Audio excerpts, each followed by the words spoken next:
Well, here we go then. Everyone, grab a beer, grab a cup of tea, grab whatever you're drinking tonight. Sit back and relax. It's the TNC podcast live, and we're reflecting on yet another defeat for Norwich City. It's not just me and Chris tonight. We're delighted to be able to be joined by a friend of the TNC show and an all-round good guy, Mr. Stuart Hodge. Hodge, how are you? Boy. How's it going, lads? I'm actually quite happy. If we'd done this like during yesterday, then I don't think you would have any sense. But yeah, I know. Good to be back. I've missed being on here with you guys. It seems like ages ago that we had our first chat, and it's genuinely like 3-4 years or something now, isn't it? You guys have been going that long, growing as a platform. It's been a long while. Hodge, it's great to see that you've turned up on time today. Unlike the I was waiting for that. It was 2 hours late, wasn't it, Hodgie? Timekeeping not always a strong point. Yeah, for the first one it was, and I've got to finish quite tight tonight because I'm going on another wee podcast, the Revere End podcast after this. So I've got the cheek to turn up late and then bugger off early potentially. So yeah, fun. It's great to see you, mate. The first comment of the evening is from Ellis Govey, and he says, "I miss this guy's voice. Don't we all? No, it's great to have Stuart. Thank you, Ellis. It's just a shame that we're going to be talking about again slightly unfavourable circumstances. Chris, let's come to you first, mate. Everyone's saying Graham Dorrans. I was going to say, Jack, we can't. We maybe not now, but before you go, and this is worth making people wait for the end.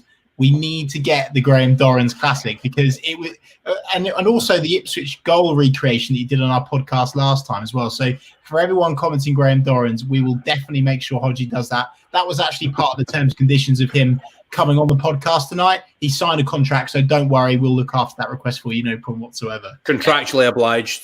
Yeah. No, happy to deliver. It's quite nice that people still sort of say nice things and stuff. I know a split opinion with some people, but like for the most part, people have been really kind. But that's Canary fans for you, isn't it?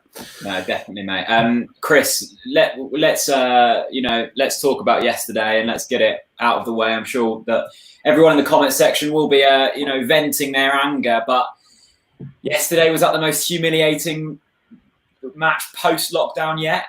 Well, God, but to be honest with you, I mean, I'm sure I'm not the only one that thinks this. It's not, unfortunately, it's not the only embarrassment. Because I think every single game has been an embarrassment in numerous different ways, actually. And I know that sounds quite harsh already, but I personally think it's fair. The lineups we put out, the tactics that we've approached games with, the individual errors and mistakes, and the in-game management. There's been so many different things that have caused many embarrassing defeats since the restart. And you know what, Jack? That didn't even sum up the season. For me, yesterday was seriously damaging.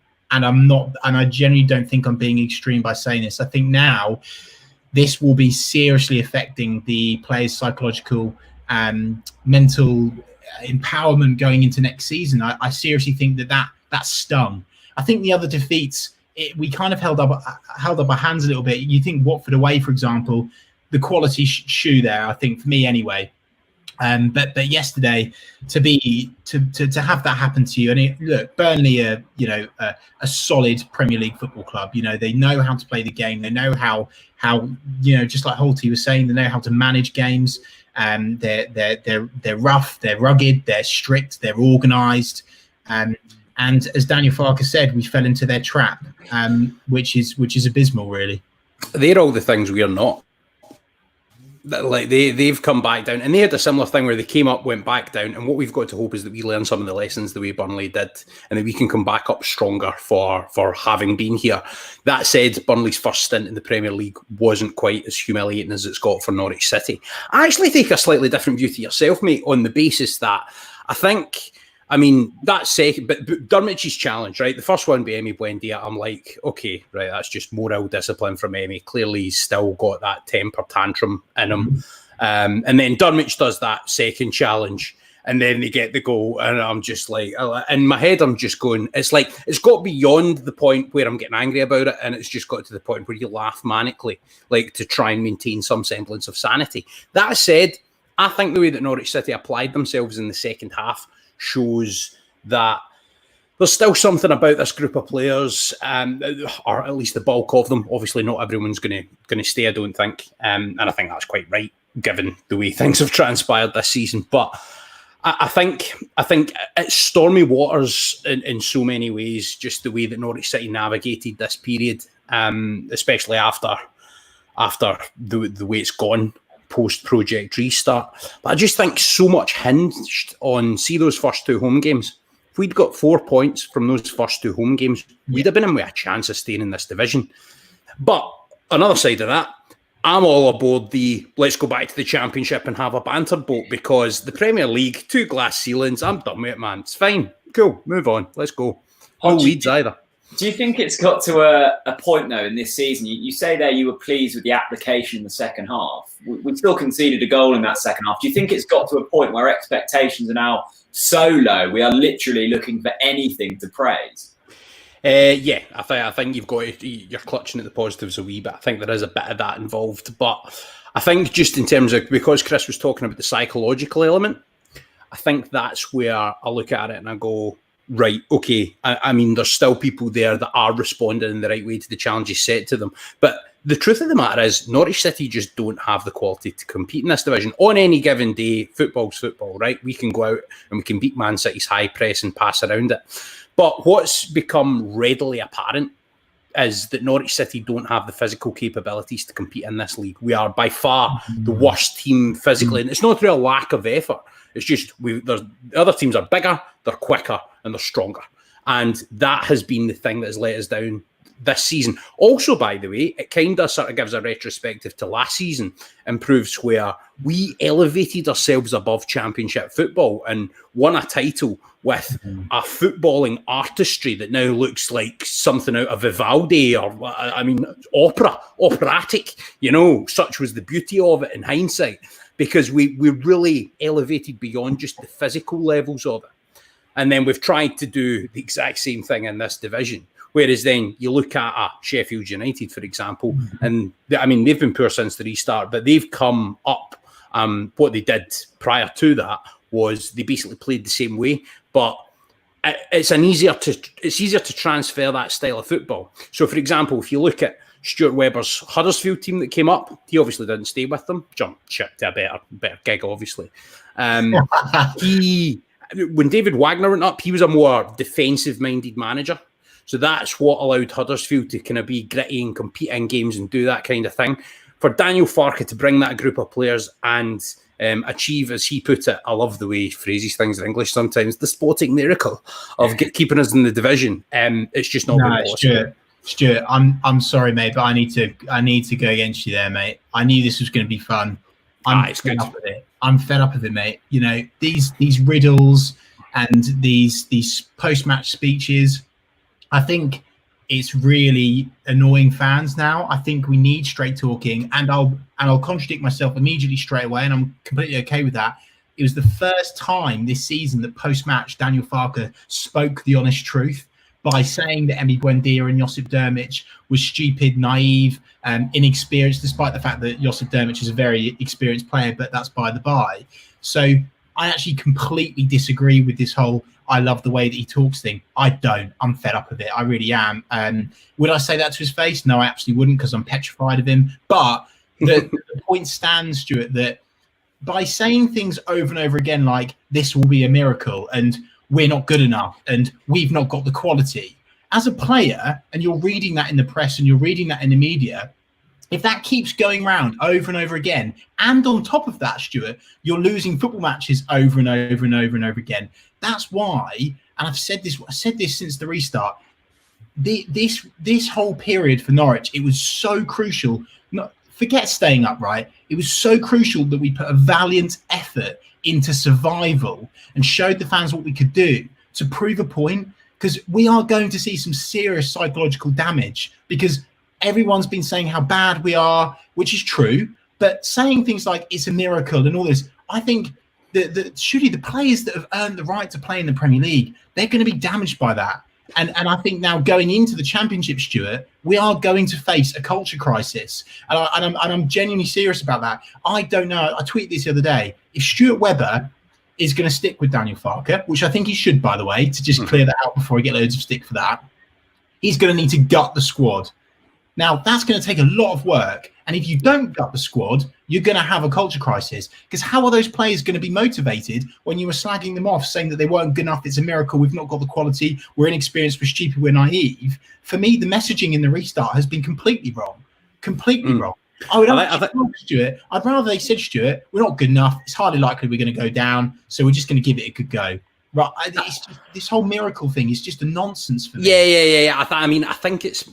I speak a couple other languages myself, so I understand that sometimes when you go to say something in a different language, it comes across a different way. Yeah, and I think there's a bit of that. Also, his pronunciation of certain words, situation and duel, are used to spring immediately to mind. I think it's quite challenging sometimes to get that message across. I think your bit about the defeatist mindset that has kind of crept in is potentially dangerous, but I'm prepared to give it the benefit of the doubt. By the way, just as a wee point, the last time I was on this podcast, this is my third appearance, my second one, was just after we'd been beaten by Leeds in the season that we won the title at home. And that was a turning point, mate. Like, I appearing on TNC was the catalyst for change. So we're going to win. We're going to win that last game. Like, that's what's going to happen now, and we're going to win the title again. Wow. I mean, that's it. This is the point. This is the point where the wheel changes. Let's get on to something maybe slightly more positive. And thanks to everyone who's tuning in and commenting. We'll try and get to a lot of the comments throughout the show. Edward Ivans and a few other people have said, Zimbo saved us lots of times yesterday. Chris, I saw you tweet about Christoph Zimmermann. Of course, returns from injury and gets thrown in when we're down to 9 men and 1-0 down. It was hardly a good welcome back for him, but he looked good. I guess there's two sides of the argument here, isn't there? We've got a Christoph Zimmermann who we know on his day is a fantastic defender, very intelligent, a good leader. I've seen a lot of people going, well, Christoph Zimmermann is also part of a defence that's conceded well over 180 goals in Daniel Farke's reign. So where do we stand with Christoph? Is he good enough to hopefully be a key member of that defence next season, or does it need gutting out, like you say? Honestly, Jack, it was a ray of sunshine on a horrendous day. Seeing Christoph back, by the way, a Christoph Zimmermann that's not ready to play 45 minutes and all this, mate, he looked our best defender all season long. Better than Ben Godfrey, better than Tim Close, better than Grant Hanley. And you know what I love about Zimmermann? Not just his leadership, but the way that he wins the ball back. I saw Christoph Zimmermann lose the ball. Shouldn't have happened. I know that. But just the way that he took on that sliding challenge in the box, it's a big risk. But it was almost just like he hadn't actually lost any game time. I was so impressed with Christoph Zimmermann, and we badly lacked his leadership. And this isn't just my opinion. Read Tim Krul's piece on the Norwich City website today. He misses Christoph Zimmermann's leadership. And I think when you've got a player like Tim Krul complimenting a player like Christoph Zimmermann, saying we've missed his leadership, that says an awful lot about what we've lacked this season. It really does. And for me, I'm unbelievably excited to see Christoph Zimmermann back in the fold.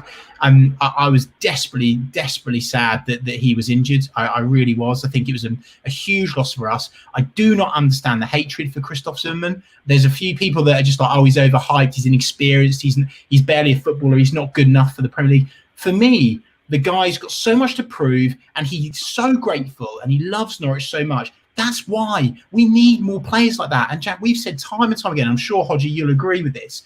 I would rather we had players of a lesser quality that actually work, fight for the team, they're organised. Listen to Christoph Zimmermann yesterday. He was the only voice I could hear on that Norwich pitch, the only one commanding the defence. As soon as he was on, took responsibility, took accountability, wasn't taking any shit from anyone. And that's what we've lacked this season, massively. he's been the culture setter. So if you look at when Daniel Farke came in, right, he was his captain for Borussia Dortmund's second team, right? So he brought Christoph Zimmermann in, and as part of the so many Germans, Zimmermann was the first one to come in, and that was Daniel Farke's culture setter. So if you kind of move on from, say, the era where maybe Russell Martin, you could argue, would be one of the men, one of the chief figureheads setting the culture, that baton kind of got passed. You know, the likes of the Johnny Howsons and Martins went out of the team, and Zimmermann came in, and it was difficult. It was very, very James Maddison dependent for a long time in that first season for any real joy. But there were triple sessions happening in the background, fitness levels were getting upped, and Zimmermann was like that was the chief lieutenant there for Daniel Farke.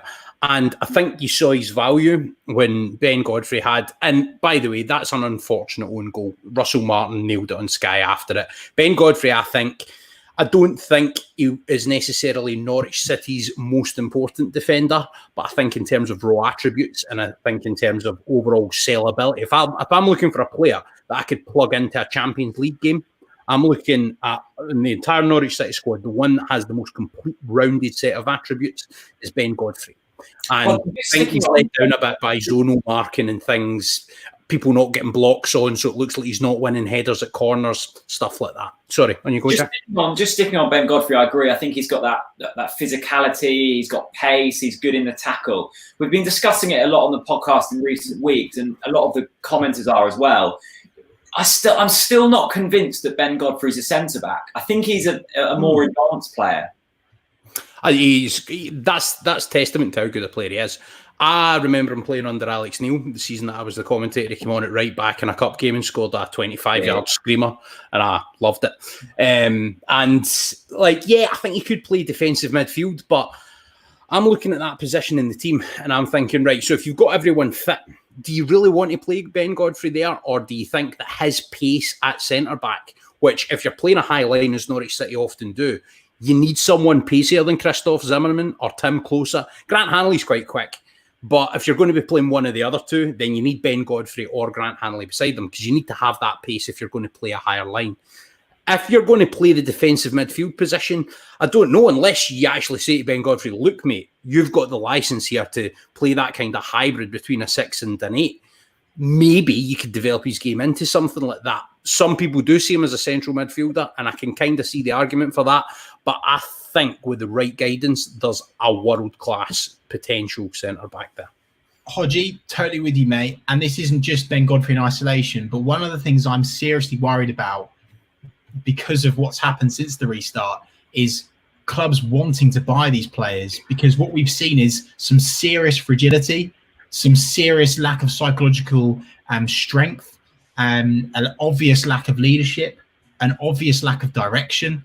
And actually, I've not even seen those individual performances where I've gone, oh, they're clearly playing for a move. And we had Grant Holt hinting at that when he came on the other week, Stuart. He said, oh, no, players definitely don't do that, ha, ha, ha, because they do. And it's not been a player that I've seen kind of roll their sleeves up and go, right, come on then, I'm going to show that I'm good enough for this. And the amount of people yesterday that said, £50 million, and I know that figure is just the Sun, Sky Sports nonsense anyway, but still, it does really worry me.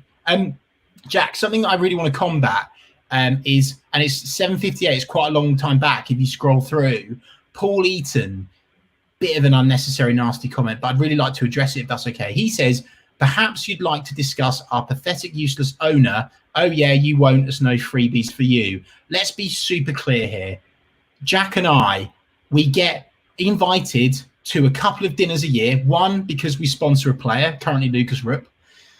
No comment. I was going to say, you happy with that, Joyce? The second is that we are classed as media, and the club want to integrate the media within the club so we know what's going on. Now, that's not, we're not in with Delia, like it's not a thing. And I cannot express enough how we've always said, if this club is to progress, to stay in the Premier League and mount a serious kind of, a serious movement, like a mid-table to even higher than that, we're going to need bigger investment. We're not idiots. We know that Delia can't do that in her pocket. So I just want to be super clear. Please stop saying that, because it's completely incorrect. Ask yourself as well, right? And this is what I would put to yourself, Paul, if you're still watching the podcast, is Would you rather have an owner, right, that's got very deep pockets but doesn't really care about what the football club, about what the community, about what the county, about what the city's about? Or would you rather have an owner that understands all of that, that will never, ever jeopardise the future of this club because Martin Samuel in the Daily Mail thinks it's a good idea to gamble on staying in a league with 2 separate glass ceilings? Absolute nonsense, right? And yeah, some clubs, the gamble might pay off, or it might pay off temporarily, right? But what are you actually hoping to achieve? What are you actually hoping to achieve? Are you hoping to achieve stability in a league? I mean, Burnley had one very brief campaign in Europe. Other than that, it's just staying in the middle of a division, right? And getting some big games against bigger teams. And the thing is, the ownership at this club, right, for all the criticism that's had, and of course mistakes have been made in the past, but Norwich City, by appointing a sporting director, and especially one so transparently operating in a role which is the epitome of the way that a modern football club should be structured, all of this sort of doddery old Norwich and they're behind the times and county that's sort of stuck in the past, it's absolute nonsense. By appointing Stuart Webber and Daniel Farke, and that management structure, Norwich. I wish he was Marker. I wish he was Marker, mate. I wish he was Marker. He was a striker in his day. But by appointing that structure, Norwich City have actually been very forward thinking. And you know what? Even though results are rubbish at the moment, we were right to be prudent this year. We were right not to gamble. And I think we're going back down to the Championship with far more chance of establishing ourselves as the top 26 club that we want to be. Hodgie, you're bang on the money as always, which is exactly why we wanted you on, because you speak complete sense. But another thing that I would add on to that is the reason why that 80 to 90% of Norwich fans are angry, frustrated, pissed off with what's happened is because of the restart. Yeah, it's been because of the team selected, the team performances, the individual mistakes. That's not Stuart Webber. That's not Stuart Webber, and it's not Delia and Mike. And by the way, Michael Wynne-Jones is in this as well. Yeah, so let's not start piling on Delia. Yeah, because it's actually a joint share. So I agree with the frustration towards that. I get it, but we've got to make this clear. Someone's got to want to buy Norwich City. It's got to be the right person. And as well, Delia doesn't pick the team. I'm bored of actually talking about it. I really am. So I think money there. I think Hodgie's bang on there in a sense of it's managing expectation, right? If we want to, and in the Premier League is ridiculous now. The quality that's about is remarkable, and we're never going to compete at a really consistent level with the squad and the finances we've got. And it's like, well, as Hodgie said there, do you want to, maybe do a Burnley and finish mid-table every season, or do you want to do a Norwich where, you yo-yo, and yes, I've been critical, probably more critical than most in recent weeks, but I wouldn't swap this for the world at the moment. It's great fun. I love this football club with all my heart. The only thing that's frustrated me in recent weeks is, as you've mentioned there, Chris and Hodgie, I don't think I've seen necessarily the application. I don't think I've seen the quality that we know some of these players have. And I agree. I think some of Farke's tactical awareness has maybe not been there in recent. What he's done is it kind of reminded me. Do you remember that game at Newcastle? And after that, Alex Neil kind of bottled it a bit. I think something similar's happened with Daniel Farke, except it's kind of the opposite. Everyone said that he always only had one way of playing. He's tried every system he's felt could work. And it's all just kind of blown up in his face. So he's kind of been damned if he did, damned if he don't a bit. But the key thing is Daniel Farke is under pressure to deliver at the start of next season. Norwich City need to come out the traps. We can't have a slow start. We need to be starting strong. Otherwise, the hunger and the appetite for a change in terms of the head coach will be tough. Just on the Stuart Webber thing, Stuart Webber said himself, the recruitment's not been good enough. Even though he's not dug deep into his pockets, the recruitment, even at the level that we've been recruiting at, has not been good enough. And I think he accepts that. But Norwich City, look how proactive they've been. We've already got 5 or 6 players just sitting ready to go, right? And that's it. Like, the squad is already building up and getting ready for a championship season that's ahead. The challenge for Norwich City is actually going to be getting rid of some of the Moritz Leitners of the world that just aren't going to play. And that's the thing. So getting rid so that you've not got too many of these sort of people who aren't getting a game floating around the club, too many people farmed out on loan. We want to try and get rid of some of these bodies. And that's going to be the challenge. The other frustrating thing for me, just looking at it as a holistic thing, coming into this season, I was sure that Norwich City we're going to have players that would add value to their price tag. And I think, I mean, you could make an argument, maybe 5 million or so Max Aaron's, 5 million or so Jamal Lewis. Ben Godfrey's probably added money. Todd Cantwell's added serious money to his price tag. But some have gone backwards. Emi Buendia, everyone trots out that chances created stat, but they don't look at the amount of goals that have been directly from his mistakes. 8, I think it is, right? Wow. Directly from mistakes from Emi Buendia this season. You've still got the petulance with the red card. And what you're seeing so many players who have come up and what I thought would be sellable assets that Norwich City could then reinvest back in the team. But it's kind of weird. I actually think we're going to kind of reap the benefits of this nightmare that we've had in the sense that we're going to get some of these players come back down with us. And if we do come back up at the first time of asking, they're going to have another 100 games in their legs from the last time they were in that situation. And at that point, it's no longer like, yeah, Max Aaron's can have the odd bad game, the odd poor cross, Jamal Lewis. These players need to be ready to go. Because by that point in their career, if they want to progress to the echelons of the game that some of these younger players do, they need to be ready next time. They need to be ready going into this season, and they need to be ready if we go up. Hodgie, one of the things I really, really want to get into during this live stream is actually Stuart Webber. He's come under some fire, come under some, in my opinion, some fair criticism. Obviously, the recruitment's not been good enough. And one of the things that we've continuously, as I'm sure you'll be delighted to hear, Jack and I have continuously referenced to in the last 2 or 3 weeks is the podcast that you did with Stuart Webber. By the way, fantastic to get him on at the time that you did. And the fact that he opened up and took ownership and accountability, saying that the recruitment wasn't good enough, insanely powerful. And I'm sure for anyone that hasn't seen already, please do go on to Stuart Hodge's Twitter account, Hodgie the Hack, and go and listen to that podcast. If you think that Stuart Webber is to blame for this season, go and listen to that podcast because it will give you a really, really, really good insight. But what I wanted to say, Hodgie, is I think it's fair to say that you've got a better relationship with Stuart than most people. Certainly you've got a better relationship with him than Jack and I. What is going on inside his head at the moment, do you think? And how do you think he's going to cope? There's a lot of questions being asked of Stuart Webber, and I really, really want to get your take on the Stuart Webber criticism. He's not bothered. Like he said himself, he doesn't listen to the noise, right? He just concentrates on doing his job, doesn't let the nonsense from the media put him off, doesn't let nonsense from Steaua Bucharest's chairman over a transfer put him off. It's just he gets on with what he does. And like that's the thing. Once the Dennis Mann thing started becoming a pantomime, he's like, bored of it, you know? And moves on to other targets. And I think the thing is, Stuart Webber's never going to be someone that is influenced by what the likes we say in podcasts and what Archant guys are writing or anything like that. I mean, obviously you get situations like the article that Daniel Farker sort of referenced in a press conference and things like that. It does. I think it's more on the playing side. But when you're in Stuart Webber's role, you've kind of got to just ignore all of that nonsense unless there's a major PR type crisis, right? Not referencing it.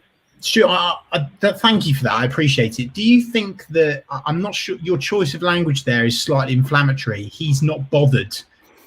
Maybe that's Hodgie the Hack speak, but for me, I think almost there's been a couple of things where that interview, which I've been gagging for that interview that Stuart Webber did on the club's YouTube channel. I've been wanting to get for so long, so I'm so pleased that he did that. And for me, he has so much credit and so much respect for me for doing that.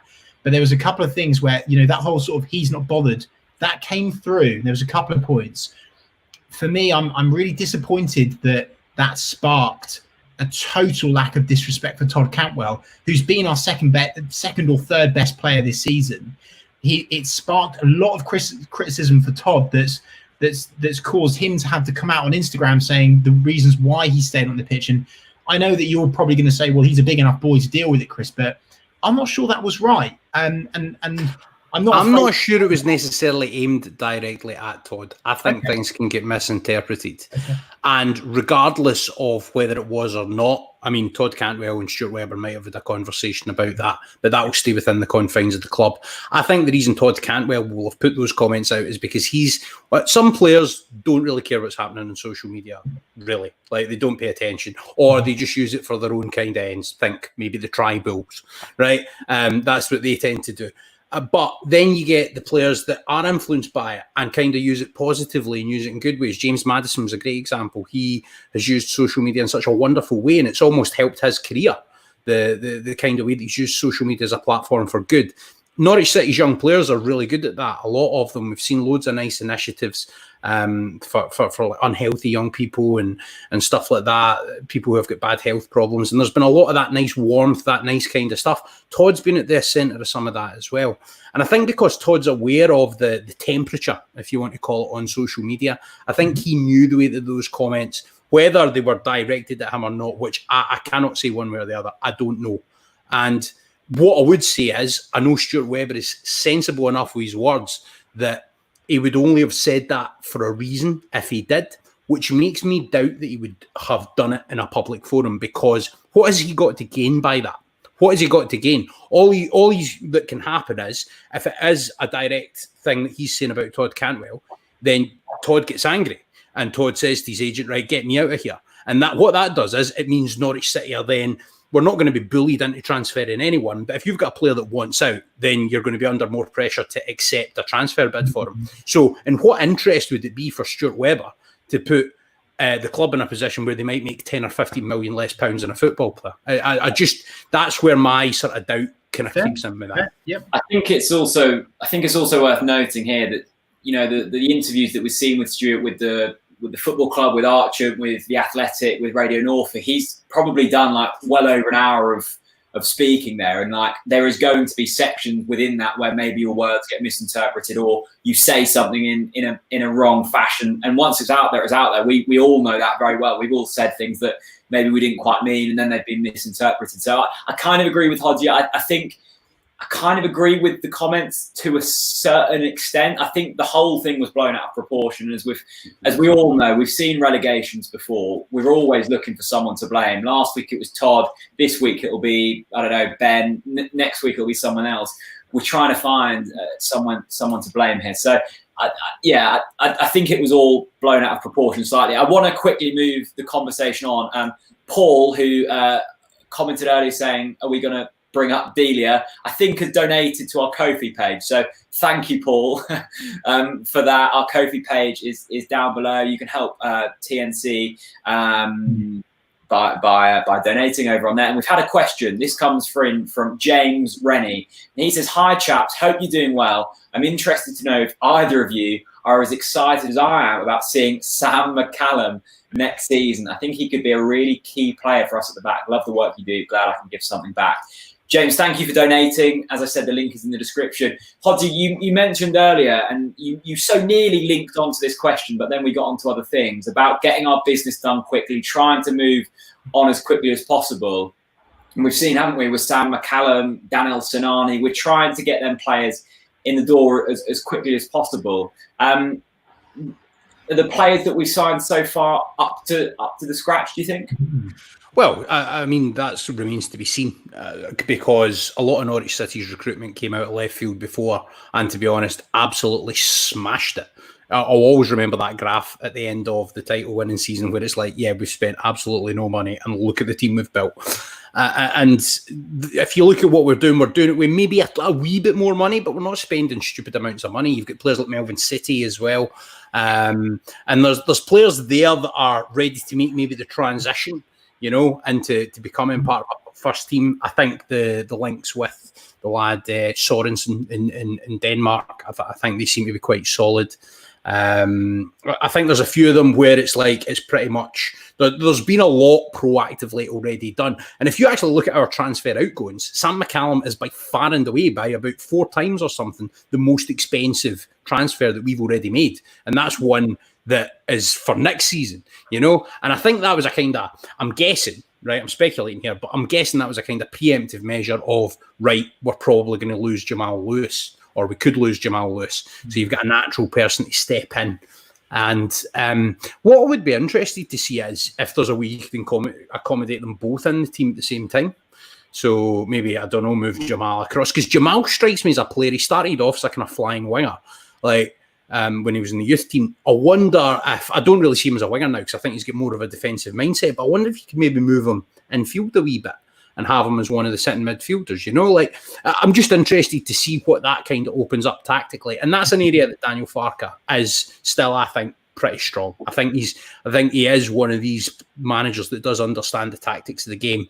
But I think for the first time in his career, and for the first time, you could argue, in Stuart Webber's career, they're coming down and they have to deliver right away. That team, I mean, Stuart Webber's is going to be less of the kind of day-to-day focus, but he's got to do it this summer to facilitate that next season. But the pressure is there for Norwich City that they need to go into next season and they need to start strong. Whereas any other season, it's been like, we're just feeling our way, you know, and it's like as good as we can do.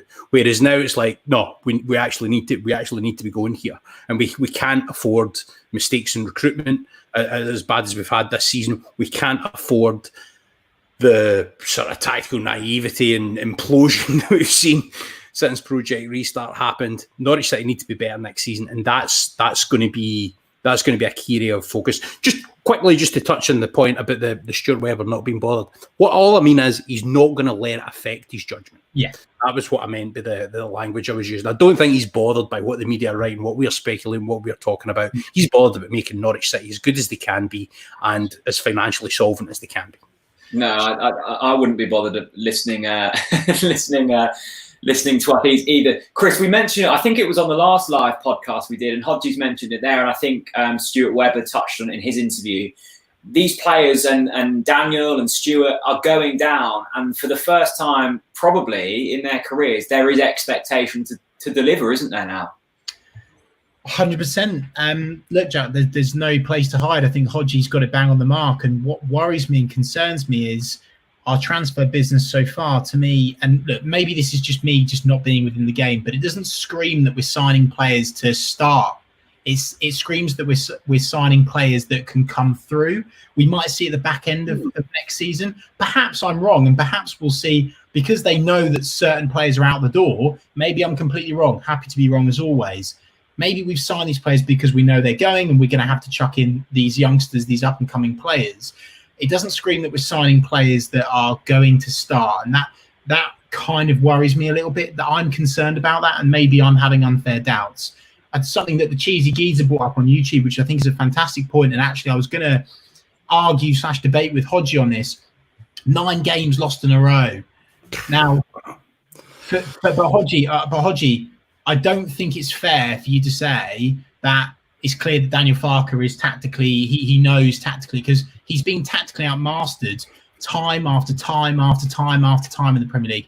I'm Daniel Farke's biggest fan. I'm super grateful for what he's done. He's a league winner. He deserves more respect. But for me, mate, the jury is out now. We need to see, when we come back in the Championship, we have to go out the gates. So I'm agreeing with you, but I'm also disagreeing with you, because I don't think you can say, oh, yeah, Daniel Farke, he knows his tactics. He's been outmastered so many times. We've got the individual quality in that team. I don't buy the argument the quality's not there. We've got players like Max Aarons, Jamal Lewis, Ben Godfrey, Todd Cantwell. These players have been quoted anywhere between 20 and 50 million, for God's sake. Like, I think we could have done a lot better. So yeah, quite challenging. Yeah, I think we've got the talent. I don't think we have the physicality. And I think that's been the problem this season. Yeah. And I think regardless of what you can say about that, I mean, you cannot legislate or try and defend the run of form that Norwich City are on at the moment. But I don't think that they're necessarily not mutually exclusive concepts, because I think you can say Daniel Farke is a strong tactician while still accepting that it's not been good enough at the tail end of this season. What I would say, though, is remember that run of 5 clean sheets that we had, where it was like Norwich City were leaking goals, and then all of a sudden Daniel Farke went, right, we're turning the tap off, right? And then from there, it seemed to create a more solid base that we were then able to incorporate later on as part of our sort of a solid base to build on, from which we were able to do our attacking stuff, like in months and sort of years thereafter. Now, what I'm hoping, because I would love the guy to succeed next season, I'm hoping that these lessons that are being learnt now are harsh lessons, and that Norwich City are going to take, a bit like some of the really, really difficult to watch performances we had in his first season, when it wasn't pretty at times. I agree with you know. the odd Harrison Reed screamer just like kind of breaking the monotony. And James Maddison, I mean, I always say, if we hadn't had James Maddison that season, like, we would have been in trouble. And it could have looked so different. Then again, I also think, and I've alluded to this before, taking James Maddison out of the team was the best thing to do because it let everybody else play, you know. And I think that's the interesting thing next season, is to see how, and it's a really interesting point about whether the players that are coming in are first team ready. I think we'll definitely be bringing physicality into our midfield. I think that is the one thing that, like, there will be at least one player, maybe more than one, that will be part of the midfield unit next season of the new signings. There has to be. For all the criticism that the defence has had, I think the bodies are there for a championship back four. I do believe that. Sam McCallum, another really exciting talent, and kind of, if Jamal was to go, I trust the judgment that kid will be able to come in and step on and be decent at championship level. We've got good creative players. We've got good attacking players. Adam Ida's on the fringes of it, and I think going to have a great season next season. Josip Durmic, right? I'm going to touch on Durmic, right? Yeah. Now, on my podcast, Stuart Webber said that Josip Durmic had a bit of everything. And the insiders at the club, they are so big on this guy. Right? They think he is the real deal. And he has delivered in the Bundesliga, right, before having a few bad injuries. He's got a good strike rate at international level. This guy, on paper, has the capabilities to be really good. But then there's been a few times in the restart where he's had to touch up. Well, I mean, I probably got a better first touch playing at times like this. Hodgie, they've been sold a dream. They have been sold a dream. I'm sorry, they really have. And I know that they do their research, Hodgie, and I'm not even going to listen and be entertained by this. He is nowhere near it. He is past it. And how the hell have they stuck with him? The stubbornness of Daniel Farke to start Josip Durmic. You've said that, Adam Ida. Mate, that is a joke. Yeah, you should have had that chance. It's disrespectful to Adam Ida, mate. It's wrong. It's completely wrong. And that challenge sums it up. It sums it up. And for someone to be on the amount of money that he's on, and I know that people go, it doesn't matter what money he's on. Yes, it does, because there's players on a lot less that do a lot more for this football club. And I think it's completely fair. I haven't seen a single, mate, Ricky Van Wolfswinkel didn't get sent off for Norwich. He did actually. I kind of agree with Hodgie to a certain point. We've obviously signed Durmic for some reason. Now, at the moment, I can't really see what that is. I watched him in the pre-season game at Luton. I know it's pre-season. I know it's Luton. They're still a championship club. And he scored a hat-trick within, I think, the first half. And I looked at him and went, wow, I think we've got a player on our hands here. Yeah, you released a YouTube video on him. I was scrolling back. You put, Josip Durmic, amazing player. Patrick Roberts looked great in that game as well. Yeah, that's true. Maybe not the best, best form line to take, but we've obviously signed him for a reason. I don't think it's worked. I don't think Josip is particularly enjoying his time here. I don't think the way he's gone about his music particularly helps his image when he's going through a dry spell. It's just a look, and I know it shouldn't really play into it, but it does. It's a bad look, isn't it? It's like you've got one goal and two singles. It's not. I mean, it's not a good look. But what I will say about Durmic is, if he does stay at Norwich City next season, I can see him being an effective championship player. And he's also a player that's working really hard to get back to sharpness. So I'm not flinging the towel in on him yet. If he stays, I still think he could be an asset next season. I really respect Hodgie. I love the fact you've stuck up for him. I really do. I back that. I really do. I really like the fact that you've believed in him, because he's not got many people on his team at the moment. And I know that, and I'm really not I'm trying not to pile on, but I don't see any evidence. And surely the first thing that you look at in recruitment is team fit and characteristic over stats, facts, figures, goals, previous championships. It doesn't matter, right? If you're not the right character and you're releasing music videos, but you're a footballer, I just don't buy that. And look, maybe the music video is just it's a completely unfortunate event, and maybe I'm overreacting. But I don't care. If you want to release music videos, but you're banging in goals, fair play, do what you want. But I just think for me, and it wasn't, and this is mental that I'm even talking about this. I actually can't believe I'm talking about this. I can actually forgive the first music video because it was before the season. But the audacity to release a second song and a second music video with a woman, Like, that's not good. That's not good energy. We don't need that at our football club, Hodgie. It's indefendable. Like, first track pre-season, fine. Quite a good song, to be fair. Second one, halfway through the season, when you're in a relegation battle, mate, you need a serious critical conversation there. I'm not sure if I want a player like that in the Championship. I'm not sure I want that type of player with us in the Championship. I'm sorry. I think I'm talking in terms of his footballing ability when I say he can be effective. I agree that I don't think that's a good look, and I think that would be a very interesting point to put to maybe more Stuart Webber than Daniel Farke, is whether he feels that's appropriate, because I think the key kind of consensus that's coming out from loads of people is like, now part of it might be let's just sort of think here. I don't know the process with these things. Maybe this was recorded at the same time as the summer one and just released now. I don't know, right? But it could be. But it leaves a pretty sour taste in the mouth to be releasing that kind of thing, and it's like sort of the joy of my music, darling. While Norwich City are like scoring one goal, and like, I mean, it says it all. Like, he's one of the 2 red cards that are one more. At least Emmy's got a goal to cancel out his red card since the sort of post-lockdown period. Dermot can't fall back on that. And let us know what you think in the comments section of Josip Dermot. I agree, Chris. I don't think a pylon is necessarily a productive thing to come out of this. I think we had it with Ricky, right? There was clearly a player there when we signed him. Sometimes players just don't fit teams, and sometimes it just doesn't. Amadou's a prime example. I think Amadou's a very serviceable footballer. He had the bad luck. He was part of the Man City 3-2 game playing at centre-back, right? He played most of his games.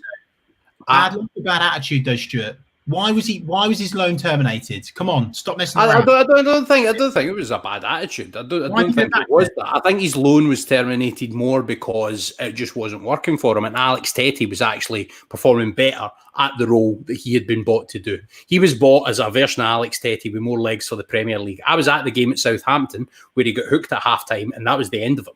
And like, he was never seen again, and it just seemed to totally zap his confidence. So I'm not necessarily sure it was an attitude thing. I'm not sure where you're getting that from, to be honest. No. I just think, like, the guy Amadou played at centre back for the majority of his time at Norwich. I don't think he was given a fair shot in midfield. I really don't. I really don't. And also, he was good in the Arsenal game, I remember.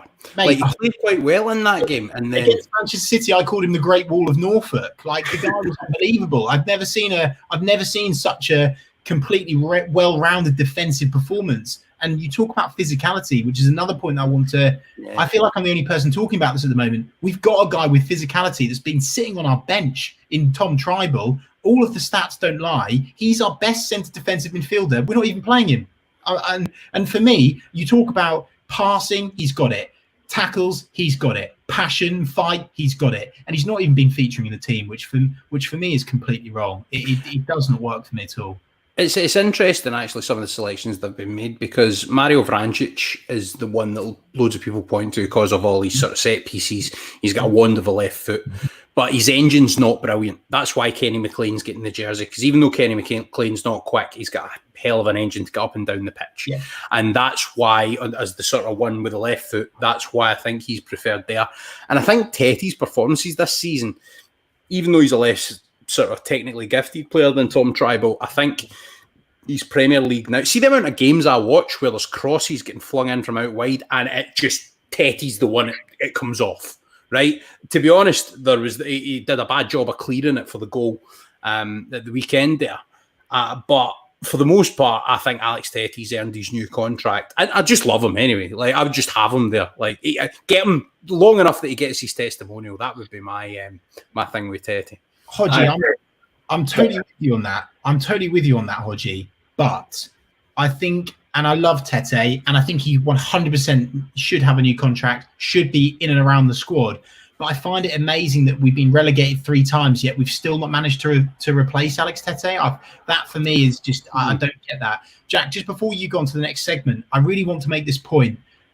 We are criticising Josip Dermot, but I want to make it super clear that the message that Josip Dermot received is completely unacceptable and is despicable behaviour. Absolutely. And he's not on. And people need to remember this. Now, I know we are criticising him. We disagree with him releasing music videos.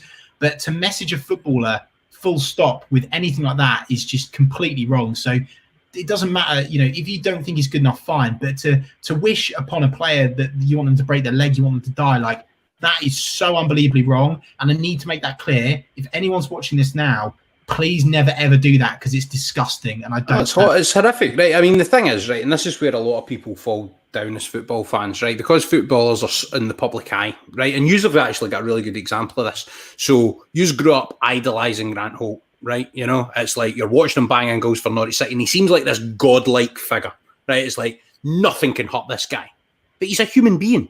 He sits and has a beer in your house. You know what I mean? He's a human being too. It would hurt him to read that.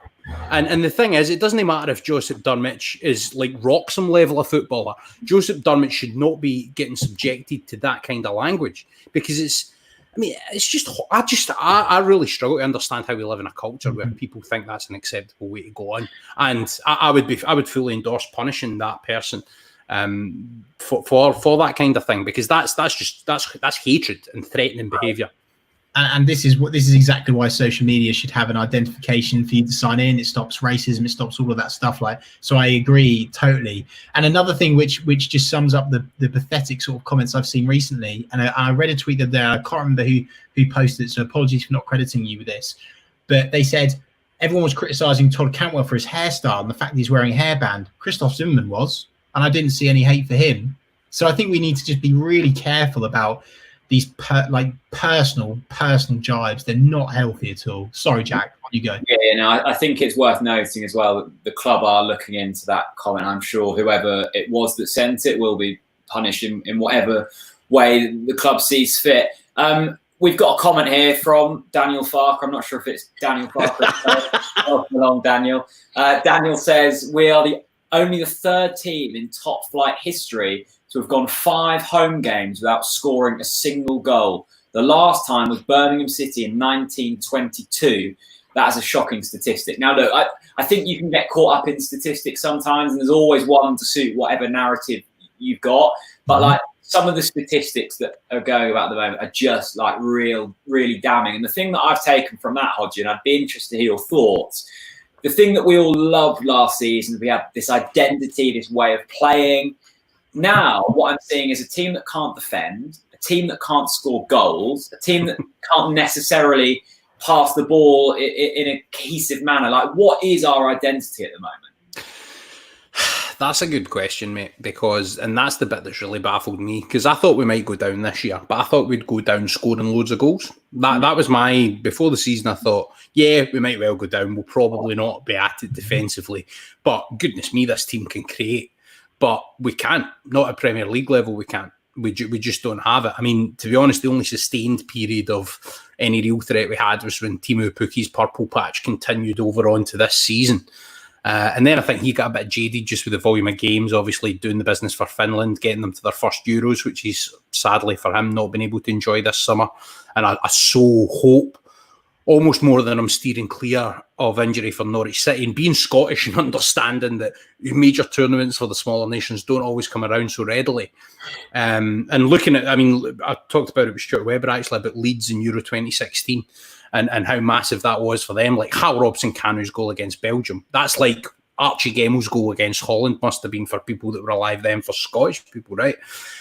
For Timo Pukki, even if he sits in the bench injured for Norwich City, as long as we've got other people scoring, I just want him to be fit to play in the Euros for Finland. And I hope there's fans there. Everyone's all up in the air at the moment. But I just think for a player like that, to have had the career he has sort of building up to that and not get to do that this summer, I'm absolutely gutted for him. Although, that said, I kind of think he's not at his sharpest at the moment anyway. Hodgie, I love that. I love where you've gone there. I'm coining that the triple P, the Pukki purple patch. And for me, Hodgie, as soon as we can unlock the triple P in the Championship, we'll have a good chance. But the problem is we're not going to unlock the triple P, the Pukki purple patch, unless we bolster that midfield, unless we bring physicality in. Hodgie, I'm so bloody pleased that you brought up physicality, because I said this and people have slated me for it, saying, oh no, Kenny McLean, fair play. We have not been strong enough this season. No. And you look at the teams that we're coming up against, they are giants, by the way. They're giants. They're big units. They're big, bulky footballers. And there's this whole kind of I think this complete narrative around the Premier League being these really thin, streamlined, technical players. Like, look at Sheffield United, look at West Ham, look at Watford. They're all built like brick shithouses. They're not going to be messed around with. Yeah, no, totally. That's it. And I think you look at what these teams are spending on money for players, and you look at one Watford winger costing more than twice what Norwich City's entire squad costs, and that just puts it into context a wee bit. In terms of size, that's massive as well, and physicality is what it's been about for me, because Kenny McLean's not quick, right? So that's where he'll fall down in terms of being like a real elite sort of level player, right? But he's the one that's got engine, he's got a bit of tenacity, he can tackle, he can pass, can do a wee bit of everything.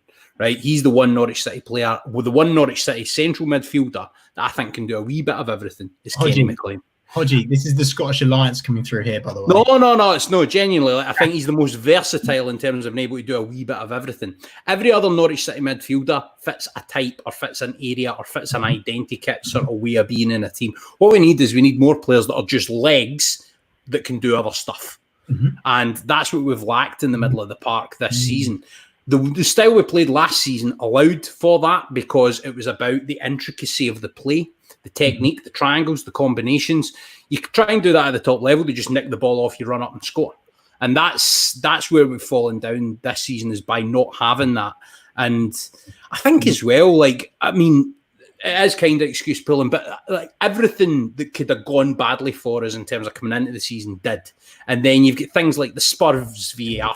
Actually, do you know what? Let's just get back to the Championship and enjoy it. And then even if we win the league, let's just say, right, get rid of VAR or we're no coming back up. Because I'm just done with it, man. Like, honestly, and 5 subs. Like, come on. Hodgie, I know that you've got to go shortly, so I'm going to fire one final question from the comments section at you before you go off and do another podcast tonight, because you really are in the limelight at the moment.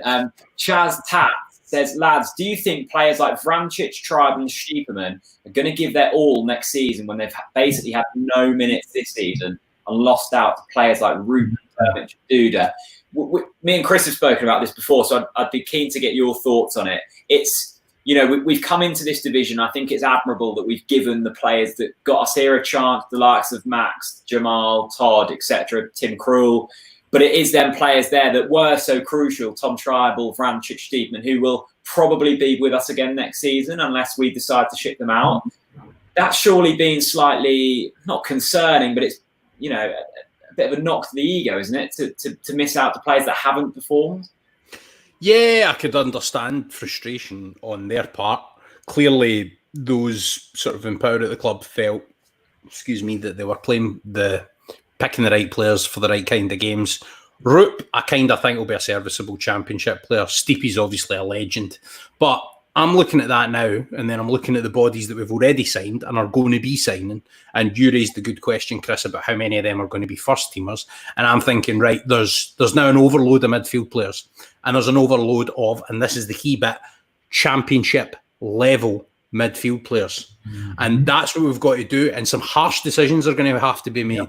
We're going to have to say, right, Mario Vrancic, that Sheffield Wednesday goal I could watch like for a week happily. And like so many moments last season that he just delivered. And the minutes that he got last season, he really, really took advantage of the most of them and made the most of them.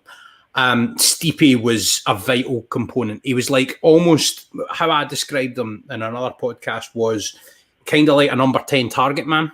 And I think his way of playing that role allowed Timu Pukki. It brought the best out of Timu Pukki, because Pukki's a player that likes to come back in field and drift into pockets. And I think Stipe, being the kind of player he is, brought the best out of Pukki. So I think it'd be maybe worth keeping him for that. But yeah, I mean, the likes of Tom Tribal, a decent offer comes in for him. And I know you guys love him, and quite rightly, because I think he's a great Championship midfielder.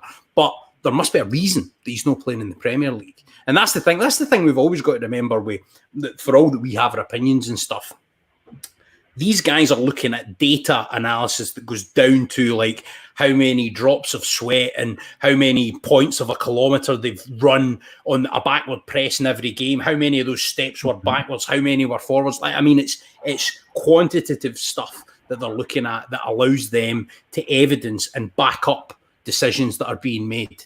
That said, putting Andre Duda in the team and letting him hit free kicks, I mean, you just look at it, and as a fan, like, you realise there's a lot of thought and a lot of methodology, and I'm not claiming to know more than Norwich City's technical coaching staff about what we should be doing with set pieces. But I'll say one thing, blocks at zonal marking on corners have been an absolute disaster. Everyone who doesn't understand zonal marking always looks at the person who runs and gets the jump on the header. But it's the missed block before that people always forget about. The reason Ben Godfrey's getting beaten there for the header is because someone else has missed the block. Hernandez or Duda or someone, right? So that's one thing. And the second thing is attacking set pieces. What was the game where Duda had about 3 kicks and they all hit the first man? Yeah, and you're just like... Every game's played in, Hodgie. Every game. Just say every game. And it's harsh. And I get that a few of the players must be frustrated at having come up to the Premier League and not had enough minutes. But they've obviously not proved themselves worthy of it in the training field or whatever other way. So what they've got to do is they've got to ask themselves a question. And this is one that there's different questions for different players in the squad. Todd Cantwell, the question is he as good a Championship player as he is a Premier League player? Which sounds like a ludicrous question, right? But I looked at him last season and I thought he lacked the physicality for the Championship. Then he's come up to the Premier League, which is a more technical league. There's fewer brutes in it, or different type of brutes, more refined brutes defensively, and Todd Cantwell's looked really good. If I was to pick one player that I want to leave Norwich City this summer, and it's nothing against the kid, it's just because I think he is a better Premier League player and he might be at the maximum of his sellable value right now, is Todd Cantwell.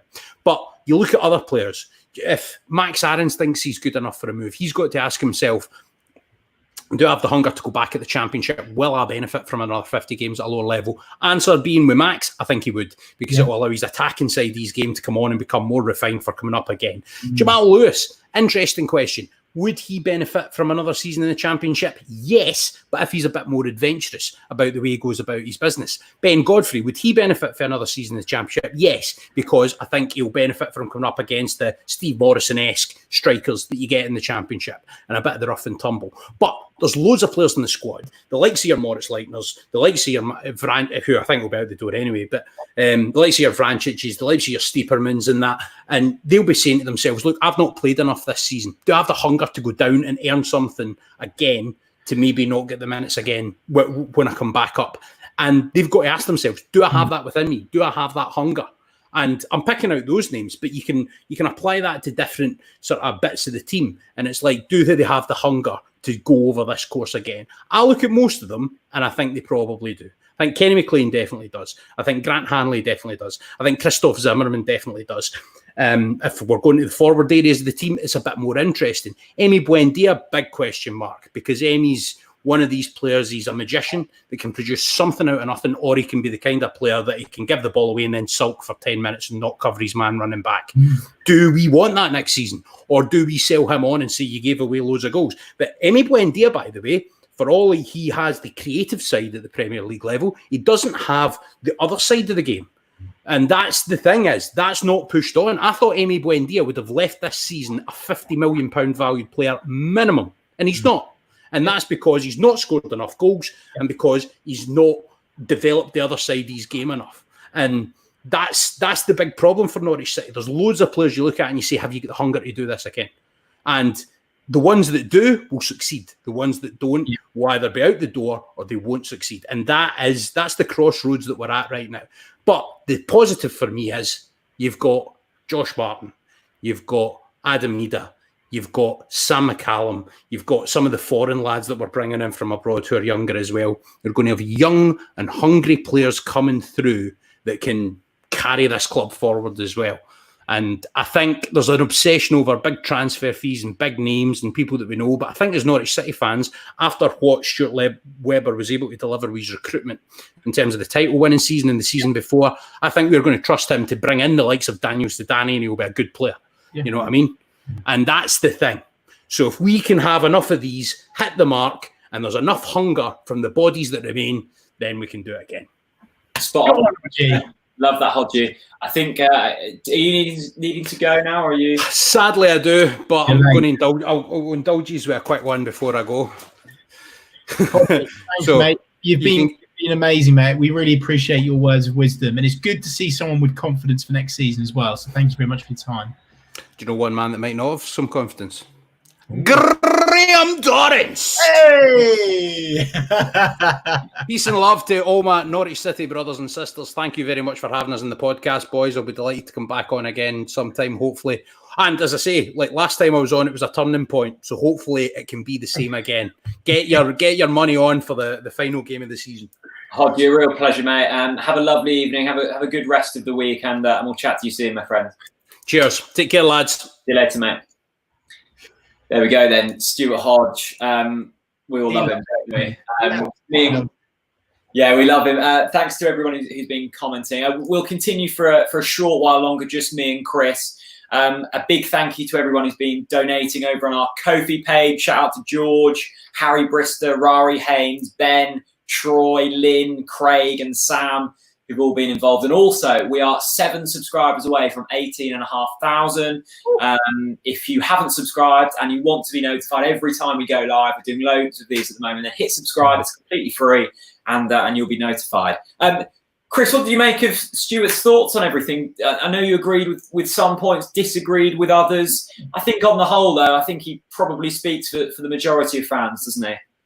Yeah, Hodgie's a top man. He's full of beans. He's Norwich City's 5th favourite Scotsman behind Gunny, Snoddy, Lappin. The list goes on. No, but Hodgie's a top man. As I say, I do disagree with a lot of his points, but I do also agree with a lot of his points, and that's all part of the healthy football debate, which is why we love the game. It's a game of opinions. One of the things that I wanted to say to him, but I know he had to shoot off, was there's this whole stats facts thing, and we say this over and over again, Jack. Facts don't care about feelings, and one of the things that I think we've lacked this season is that character. You know, I tweeted before this podcast, we've lacked that sort of Dion Dublin character in the changing room, someone that's going to have those critical conversations with individuals that aren't up to their standard that we know that they're at. So it's all right recruiting people based on stats, facts and figures, but actually there's always an element of hiring players based on their personality, based on their emotion. And I'm sure that is part of the recruitment. But for me, I think this season we've seen that we've not had the characters, the characters that want to fight for this football club, that have been brought in since we've gone up. I think that all of them that have come in, they've not shown that fighting spirit, that character, that grit, that determination, that willingness to be part of a group of players that, you know, it's not all about starting football matches. Like I know a lot of people will say, well, surely if you're a footballer, you want to start football matches. I think the game is past that now. I think if you're part of a squad of winners and you know that your job is to come on the pitch and ping in an 89th minute screamer free kick, Mario Vrancic, for example, I think football is so much. I think we're losing sight of why, like everyone in the comment section now, why did you fall in love with football? You didn't fall in love with football because of someone's past completion. You didn't fall in love with football because of the number of through balls that someone completed. You didn't fall in love with football because of the amount of clean sheets. It was because of an emotional moment. It was Simeon Jackson against Derby. It was Simeon Jackson against Portsmouth. It was Grant Holt against Ipswich. It was Mario Vrancic against Blackburn. You know, that's what you fall in love with football. So I think it's very easy to say, yeah, recruitment, stats, facts, figures. I think going to the Championship, we need to base our recruitment based on emotion and feeling and fight. And I know that sounds cliche, Jack, but my God, we miss experience. And maybe it's because those experienced players haven't featured, Jack. And I think that's fair to say that. You know, Grant Hanley, for example, he's been injured most of the season. Tim Close has been injured most of the season. We've only got a real kind of vocal leader at the back in Tim Krul. So for me, whatever we bring in, they need to have that vocality. They need to be taking control and pulling players in. They really need to be doing that more. No, I think you're spot on. It's all about striking a balance, right? The reason that we picked out Emi Buendia for next to no money is because we tapped into some statistics that others didn't, and we were able to pick him out when others weren't seeing that. But it's also like, look at that Paul Lambert squad in the Premier League. They should never have survived in the Premier League, and they went on to do brilliant things. And the reason that we were so good last season is because we had them characteristics to drive us into the 90th minute when we were drawing against Millwall, losing to Nottingham Forest, and pick up points. And I completely agree. I don't think we've had enough of that this season. You look at Wickham, who've just come up from League One. They were last, rock bottom in passes completed, all of them kind of, top line statistics, and they still went up. And they went up because they've got Gareth Ainsworth and a fantastic manager. They've got Akinfenwa, who clearly loves his squad and had something to prove. He wanted to prove the doubters wrong. So it's striking a balance. And I think, unfortunately, we've maybe swayed too far one way this season. John Sire says, in difficult times, calm and wise words needed. Tom Allen says, clear your heads, everyone, and don't stew on this season. Come back and support the team 100% in 2021. This is a really good point. And we talk about players that are willing to maybe come on in the 87th minute and make a difference. None more so than this man. We have missed Jordan Rhodes in the dressing room. It's going to be fascinating to see. I can't see him making a return, and I don't necessarily think, players making a return after doing so well is always the right thing, but he's going to be a free agent this summer. It's going to be fascinating to see what happens with Jordan Rhodes. Maybe he's willing to come back to Norwich, a club he clearly loved, and sit on the bench. I don't know. Maybe he might be willing to do that. Chris, so let's kind of wrap things up then. Last 5 minutes. What's the mindset going into Manchester City? I know we keep saying every week, what's the mindset going into the next game? And we keep saying, show something, just give us something. And we constantly are finding new ways to further lower our expectations. It was like, I was watching the game with Jen in the Norwich City supporters pub in London. And it was the first time this season where I just laughed. When I saw Josip Drmic make that tackle, I just laughed because I was like, how have we found another way to let ourselves down? It was baffling to me. Yeah, so, blimey, God, where do I begin? What do we do for Manchester City? Okay, the motivation for me is to do a double over Manchester City would be mental. It would be unheard of. It would be unbelievable. And it would be one hell of a story. And if I was a player, it would be a statement of intent to the supporters that have slagged me off. If I was a player, I'd be wanting to prove a point. I would be doing more than ever before to do anything. So that's the message that I'd be giving to the players. I think it's fair to say that the confidence is absolutely on the deck. Do I think that the critical conversations will take place to actually make the difference? I think that we'll go into the game feeling sorry for ourselves. And, I know I said we're going to lose. I think I said 7-0 Aguero to score 4 when they came to Carrow Road. And of course, that famous victory, which will always hold in our hearts forever, Jack. But for me, and I know this sounds mental, and this is where I disagreed with Hodge. Hodge was like, oh, yeah, brilliant second half. Really proud of the boys. They really did us well. And Daniel Farke is saying, I was really proud of the performance in the second half. Are you really proud of putting 9 men behind the ball? Is that a thing? Why should we be proud of that? So actually, I'm going to flip that. I think we put 11 men behind the ball and we park the bus. That's what we do against Manchester City. We desperately try to defend properly for 90 minutes. Will we do that? No. Will we concede from a set piece? Yes. But as long as we can not be embarrassed, fine. And my only objective from this, Jack, and I mean it, and I'm sure there'll be plenty of the people in the comments that agree with this, my only objective is that, and I pray to God, that we just don't lose the Ipswich defeat record, of course, against Manchester United. As long as it's only 7-0 or 6-0, I'll take it. Okay. It's also worth noting that we have played Manchester City on the final day of a Premier League campaign before, and the last time we did that, we beat them. So if we're clutching on the straws here, we might as well clutch onto that one. Chris, I'm going to let you go, mate. Thank you so much to everyone who's been watching. Thanks to you. Thanks to Hodge, who's left a bit early, but brilliant to have him on. Thank you to everyone who supported the Ko-fi page. If you haven't already subscribed to the YouTube channel, then please do. We're nearing 18,500 and you get notified every time we go live. It's great to see all of you enjoying it. And as we always try and round off these live streams, I might have certain opinions that you don't agree with. Chris might have certain opinions that you disagree with. You might see them as, not the best things to be saying, but we're all saying it for the love of the club. It's all coming from a good place, and it's really hard to have unity when you've picked up 21 points and haven't scored a goal in 5 home games, but we will try our hardest. Thanks to everyone who's watched, and we will see you ahead of the Manchester City game. Bye-bye. Kick it off. Throw it in.